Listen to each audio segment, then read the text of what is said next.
Então hoje, mais uma vez, boa noite, nós vamos trabalhar, aliás, continuar trabalhando, porque nós já começamos este capítulo, outros companheiros continuaram, né? E como o capítulo é longo, o capítulo é comprido, e a gente continua hoje, estamos no item 9, hoje nós vamos do item 9 ao item 14, quer dizer, ao item 15, porque tem um pedacinho no item 15, tá? Ninguém pode ver o reino de Deus se não nascer de novo. Capítulo 4 do Evangelho segundo o Espiritismo. E estamos trabalhando ressurreição e reencarnação, tá? Neste capítulo, nós já falamos na outra vez, e o companheiro que fez o item anterior também, é contada a história de Nicodemos, quando Nicodemos, na calada da noite, foi encontrar com Jesus. Desejava ele saber muitas coisas, mas não tinha coragem de ir durante o dia. Aí então ele fala a Jesus, assevera que tem certeza que Jesus vem da parte de Deus, porque fez tantos milagres. E era impossível que não fosse, porque alguém que fizesse tantas coisas teria, obviamente, que vir da parte de Deus, né? E toda a conversa acontece em torno do assunto nascer de novo. Então Jesus conversa com ele, eu não vou repetir a história, mesmo porque a gente está fazendo uma sequência, né? E nós temos também, não temos assim muito tempo. E a história está narrada em João, capítulo 13, versículos de 1 a 12. Eu vou partir da metade da história para diante, que é o que interessa no nosso capítulo, né? A partir do item 9, né, do capítulo 4, Jesus fala do Espírito dizendo a Nicodemos, né, que Nicodemos não estava entendendo muito bem, né? Então Jesus explica que para nascer de novo, ele pergunta como pode nascer de novo, entrar na barriga da mãe. Então Jesus pergunta se ele, sendo mestre em Israel, não sabia dessas coisas. Aí Jesus diz: o Espírito sopra onde quer. Ouvis a sua voz, mas não sabeis nem de onde ele vem e nem para onde ele vai. Particularmente achamos essa expressão, essa maneira como Jesus colocou, muito feliz, extremamente, como tudo que Jesus fez, maravilhoso, né? Olha, o Espírito é como o vento. Não se sabe nem de onde ele vem e nem para onde ele vai, exatamente. E aí pode haver dois entendimentos. Diz o Evangelho, pode haver um entendimento como o Espírito de Deus, que dá a vida a quem ele quer. Podia estar falando. Mas também como a alma do homem, o outro entendimento, né? A alma do homem, o Espírito, não sabemos de onde ele vem. Diz Jesus, vós não sabeis de onde ele vem e para onde ele vai. Significa que nós não sabemos o começo do Espírito, de onde ele vem. Se o Espírito fosse criado no mesmo momento que o corpo, aí nós saberíamos. Digamos assim, o Juca é filho do João e da Maria. O corpo físico do Juca é fruto do corpo físico do João unido ao corpo da Maria, né? Então, fica fácil de entender. Se o Espírito também fosse criado do Espírito do João e da união do Espírito do João com o Espírito da Maria, também se saberia que o Espírito vem do João e da Maria. Mas não é assim que acontece. O Espírito não se sabe de onde vem e nem para onde vai, porque ele tem trajetória própria. Ele veste um corpo físico, no caso do exemplo, fornecido pelo João e pela Maria, mas a história dele não tem ligação com a história do João e da Maria naquele momento encarnados, né?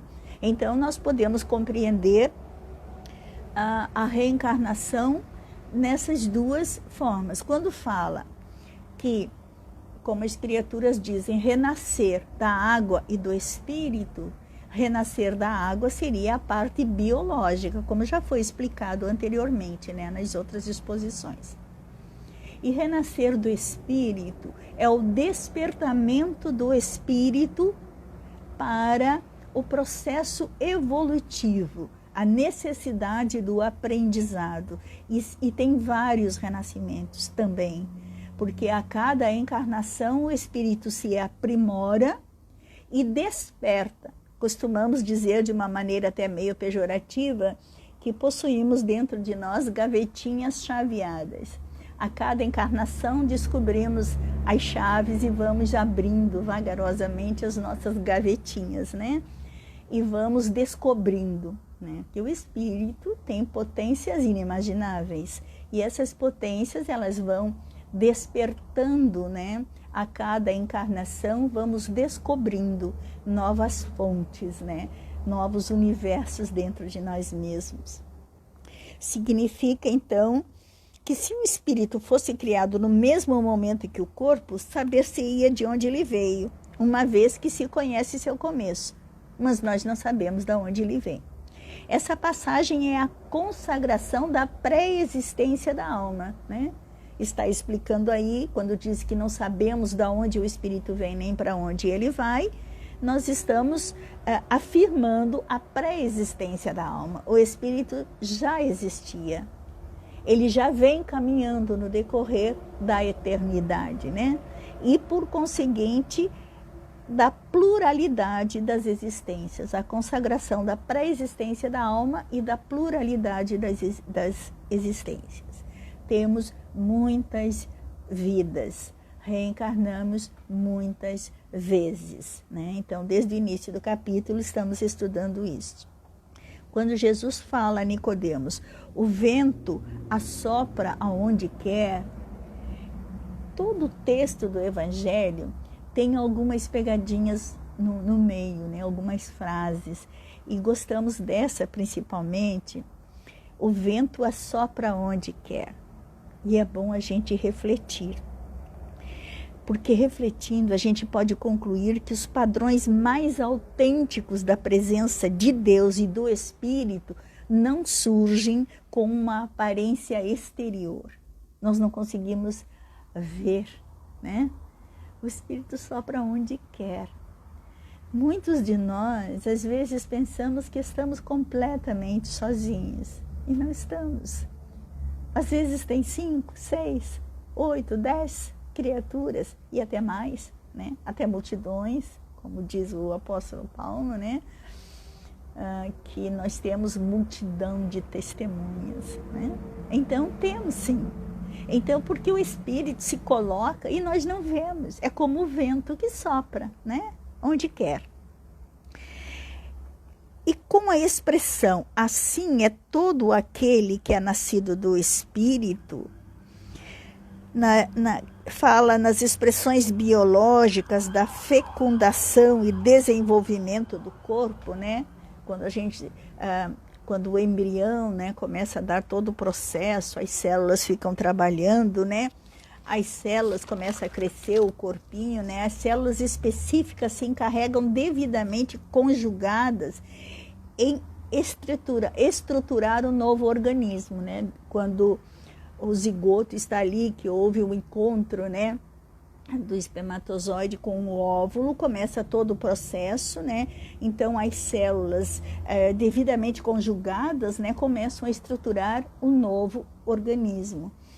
Então, quando o renascimento é do espírito e não do corpo, nas estruturas sutis da alma, as fecundações psíquicas expressam conjugações de caracteres de natureza moral eterna.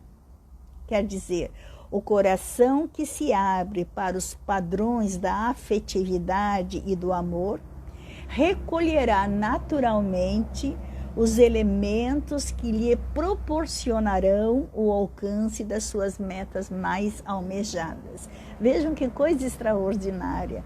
Acontece também para o renascimento uma elaboração, né?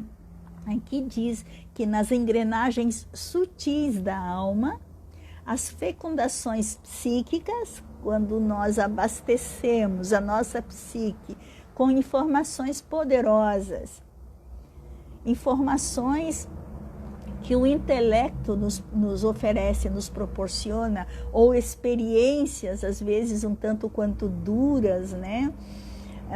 Nos oferece essa situação, às vezes difícil de atravessar, essas conjugações, né, de caracteres de natureza moral, nos sentimos abalados, abatidos, sim, dói no coração, dói na cabeça, né? Ficamos assim, às vezes atordoados, mas quando tudo aquilo passa, nós saímos muito melhor. Nós estamos diferentes, não sabemos nem como, mas é um renascimento. Parece que agora compreendemos melhor muitas coisas.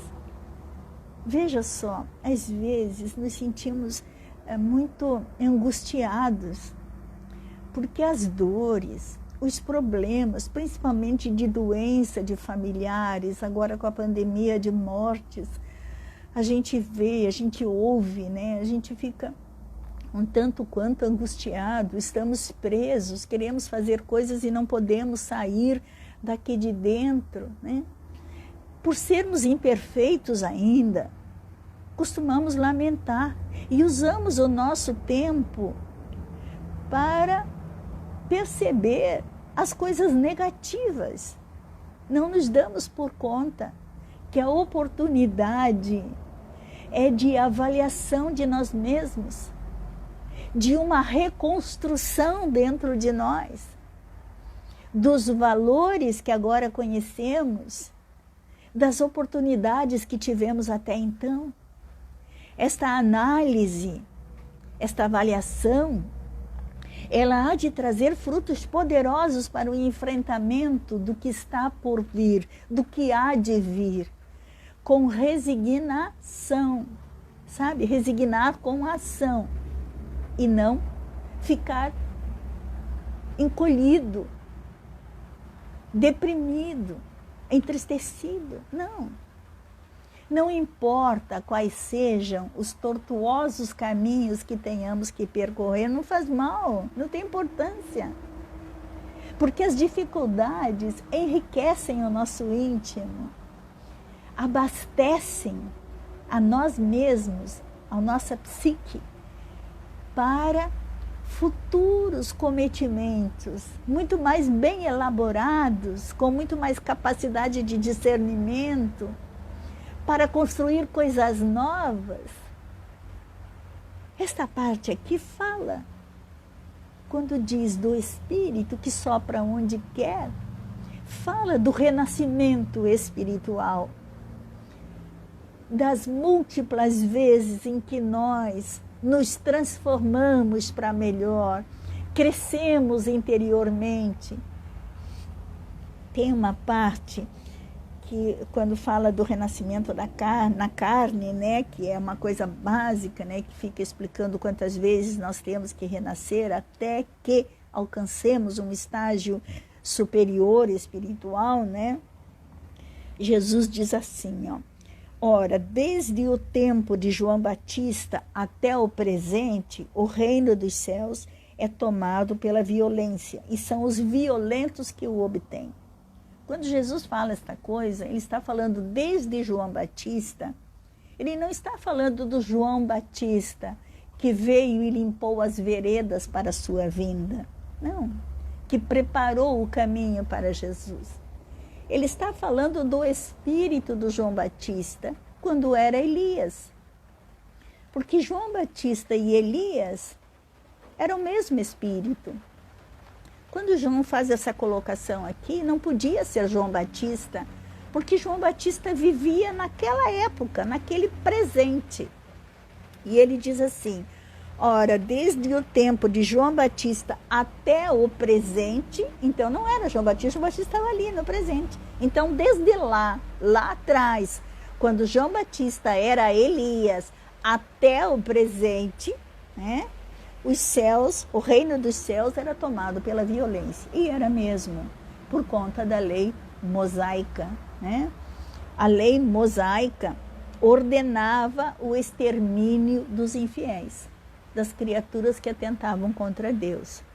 Então elas eram degoladas, eram, enfim, exterminavam essas criaturas. Então, o reino dos céus, para ganhar o céu, precisava exterminar os infiéis. O reino dos céus se ganhava com violência.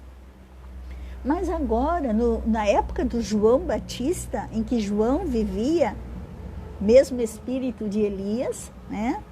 Então, agora era diferente, porque a lei de agora, trazida por Jesus, o céu se ganha pela caridade e pela doçura. Olha só que coisa linda, né? A gente começa a compreender que aqui está se demonstrando de forma clara a realidade da reencarnação, né? E o espírito ocupando corpos diferentes. O corpo que Elias ocupou não era o mesmo corpo que João Batista ocupou, né? Então são vestimentas, são uniformes que se veste para ir para a guerra, vamos dizer, guerra entre aspas, né? A luta diária de todos nós na vida terrena, né? Vestimos então este corpo, né, para uma nova jornada terrena. E então descobrimos também que existe a possibilidade de renascer em espírito, que seria então este renascimento, né, para que a nossa evolução de degrau em degrau aconteça. E nós podemos ter numa mesma encarnação vários renascimentos do espírito, né? Se quereis, disse Jesus, e se quereis compreender o que vos disse, é ele mesmo, o Elias, que deve vir.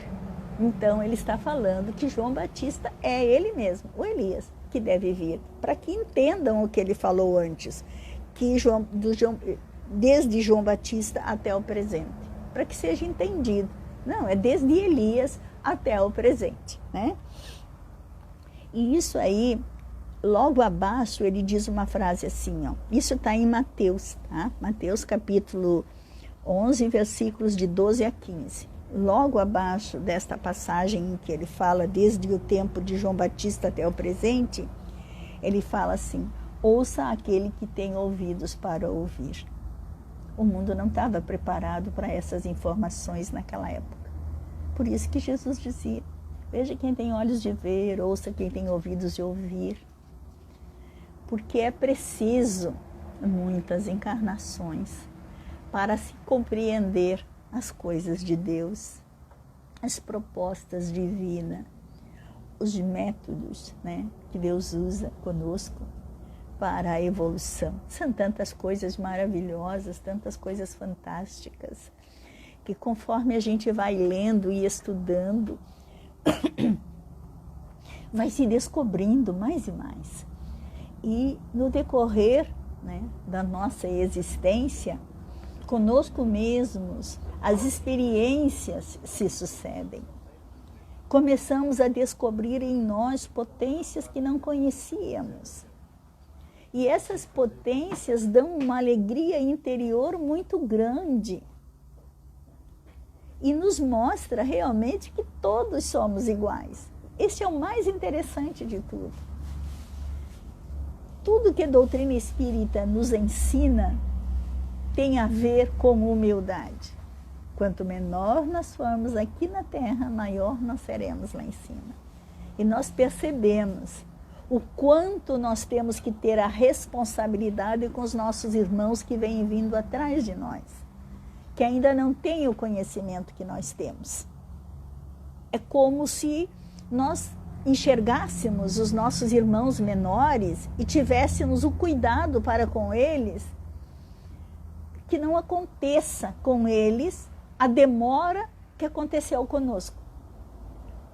Então temos a responsabilidade de viver os ensinamentos, viver em toda a sua intensidade.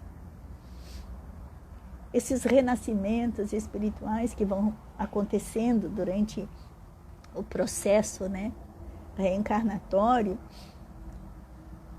eles mexem muito com a nossa responsabilidade.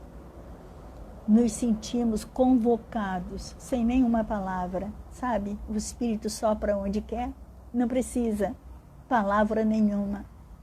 É como se o espírito protetor conversasse via pensamento, nos mostrando caminhos fundamentais para o nosso crescimento espiritual. E nos vemos obrigados a seguir este caminho. Nos sentimos muitas vezes traídos por nós mesmos quando nos desviamos desse caminho.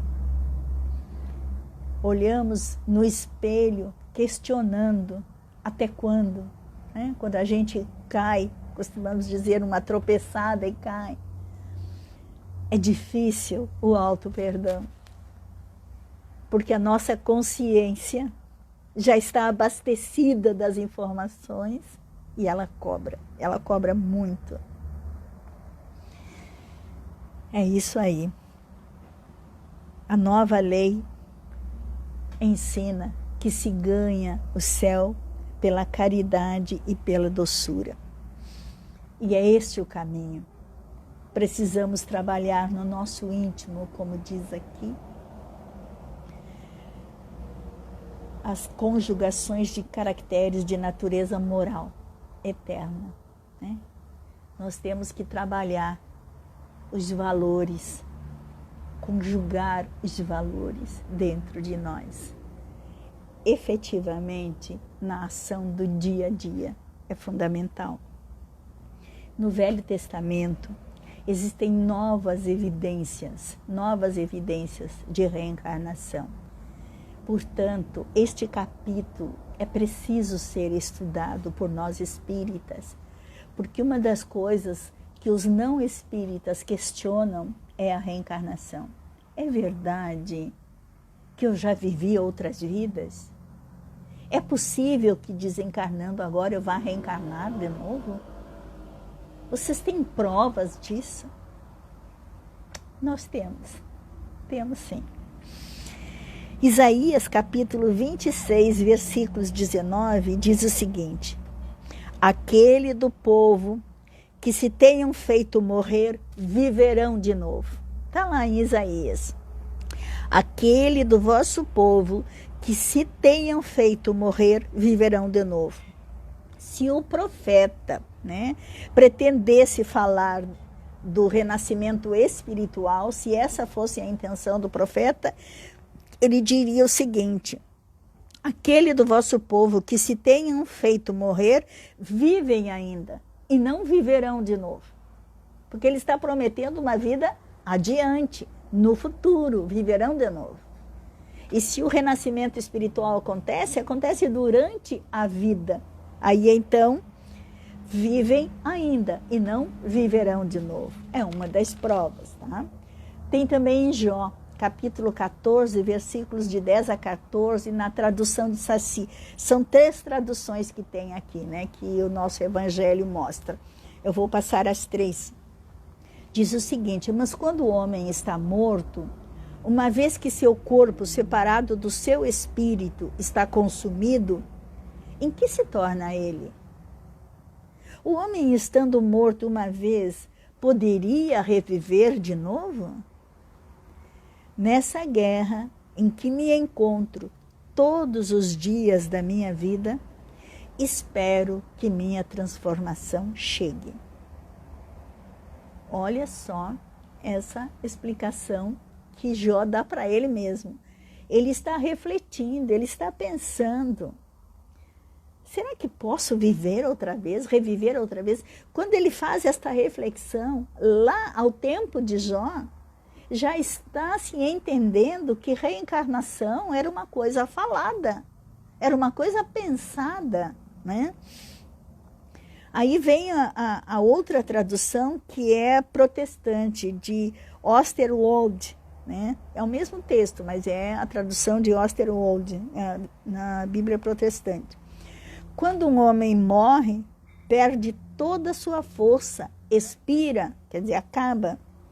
Depois, onde ele está? Quer dizer, morreu, expirou, mas aonde que ele está? Lembram lá atrás, o espírito só para onde quer, não sabe para onde vem, nem para onde vai?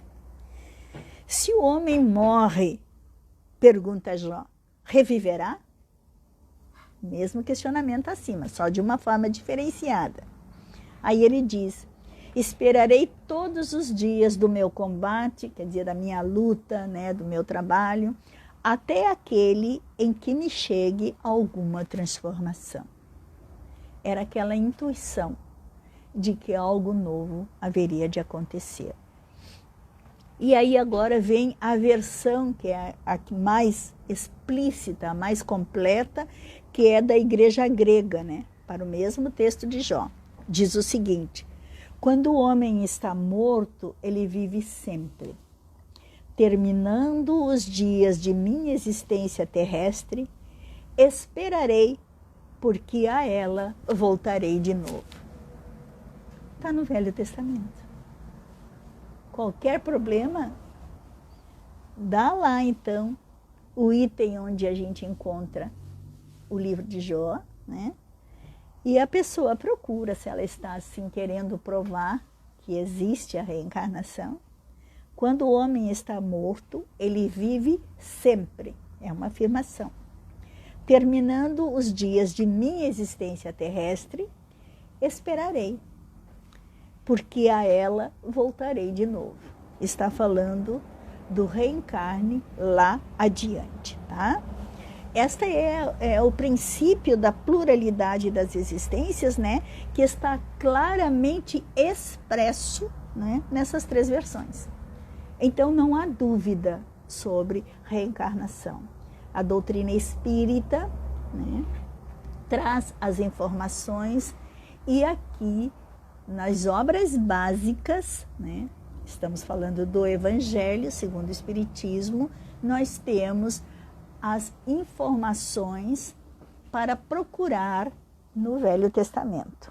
E lá tudo está escrito e no Novo Testamento também com a história de Nicodemos, tá?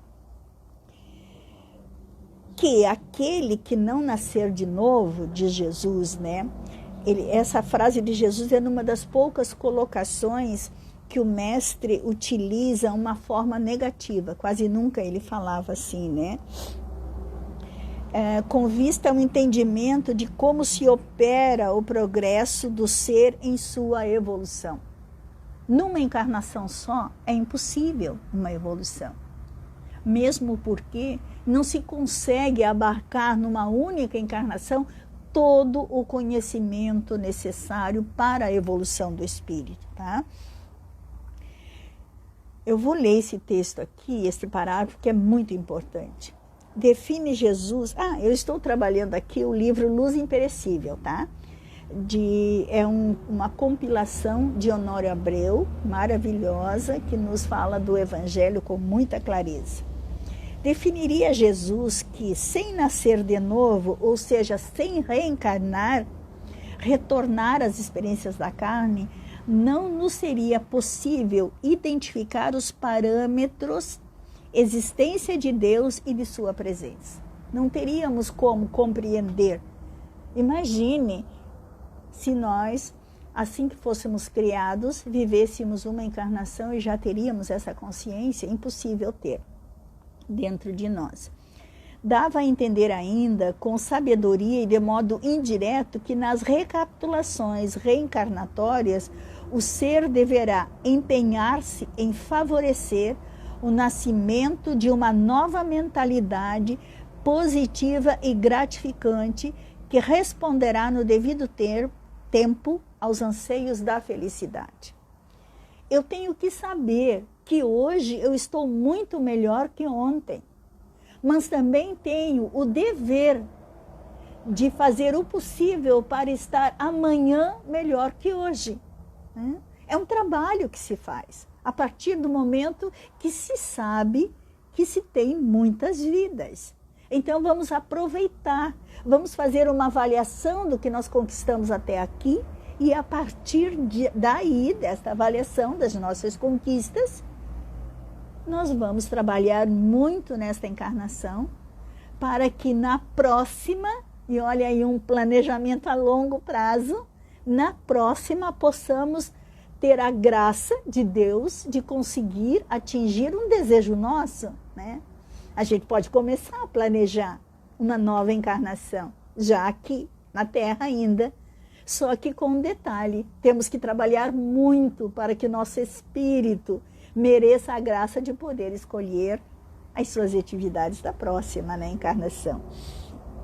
Somente pela assimilação de recursos que a reencarnação proporciona, estará a criatura capacitada a visualizar padrões que lhe assegurarão o avanço no rumo do equilíbrio e da paz. Veja só, as reencarnações irão nos capacitar, tá, a visualizar padrões novos, informações novas, coisas novas, né? Que nos assegurarão o avanço no rumo do equilíbrio e da paz. Quem não quer a paz? Lembra que Jesus disse na cruz? A minha paz vos deixo, a minha paz vos dou. Foi muito lindo aquilo. Porque Ele nos deixa a paz e nos dava a paz. Porque Ele nos ensinou tudo o que precisávamos para alcançar esse desiderato. Tudo que nós precisávamos Ele deixou. Registrado através dos apóstolos, mas vivido por Ele. Vivido principalmente. Acabará um dia convocando o espírito a novas reflexões redirecionadoras do destino, né? Conforme vamos aprendendo, né? Um dia o nosso espírito será convocado a novas reflexões, dando uma nova direção, né, para um destino novo. Quer dizer, cada vez mais vamos alcançando uma condição melhor, né? E tendo um destino muito mais promissor, muito mais numeroso, luminoso, muito mais frutífero, né? Por isso vale a pena lutar por nós mesmos, trabalhando intimamente. O trabalho é íntimo, o trabalho é dentro de nós. E para finalizar, ele diz assim: ao longo das experiências reencarnatórias, fica ao alcance de todos trabalhar a própria sensibilidade, a fim de enxergar, lembram? Olhos de ver? A fim de enxergar com maior certeza os fatores da libertação. Cabe a nós encontrar este caminho da liberdade. Precisamos nos preparar. Não importam as vicissitudes, as coisas que, do primeiro ponto de vista, parecem negativas, mas não são negativas. São exercícios necessários para o nosso espírito, para que aconteça o aprendizado. É preciso. O remédio amargo é necessário. Na falta de tal discernimento, por desinteresse ou acomodação, os próprios acontecimentos e circunstâncias da vida virão no encadeamento da lei de ação e reação. Então, se nós dermos uma de mole, de despreocupados, né, desinteressados, a lei de ação e reação vai acontecer com todos nós. É uma lei, não tem como. Então, os acontecimentos e circunstâncias da vida virão. Então, não adianta a gente reclamar. Tudo que tem de ruim é consequência da imprevidência. E o que não for consequência da imprevidência é para o nosso aprendizado. É uma necessidade, né? E nós temos que aceitar. Incliná-lo à percepção de tais caracteres, geradores de conhecimento e de segurança, né, farão com que a gente alcance esse equilíbrio nas escolhas que faz no dia a dia. Importante ter-se em conta que na busca de afirmação, ver será sempre o primeiro passo. Enxergar. Se as coisas aconteceram e eu não tive olhos de ver, corro atrás. Corro atrás para comprar novos óculos. Trabalho a minha moral. Porque os espíritos estão sempre por perto, nos ofertando oportunidades. Se nós não vemos, é que existe uma espécie de cegueira espiritual. Ainda estamos muito pequenos para enxergar. Precisamos crescer. É uma exigência natural. Precisamos urgentemente crescer para podermos ver e ouvir, como disse Jesus. Rogamos a Jesus que nos abençoe, que nos ilumine, que nos proteja nesses dias difíceis, que possamos enxergar o lado bom de todas as coisas, favorecer o nosso íntimo com a alegria branda do autoencontro, da dedicação à família, das conversas positivas, amorosas, dos abraços virtuais que são importantes e principalmente, Senhor, que tenhamos todos os dias um tempo especial para Ti, na meditação profunda da transformação de nós mesmos. Abençoe-nos, Jesus, Mestre querido, Pai, Criador, na sua misericórdia, nos ampare sempre, que em todos os lares as energias produzidas pelo Teu amor e pela Tua misericórdia possam ser abastecidos, Senhor, todos os lares. Fique conosco, Senhor, que assim seja.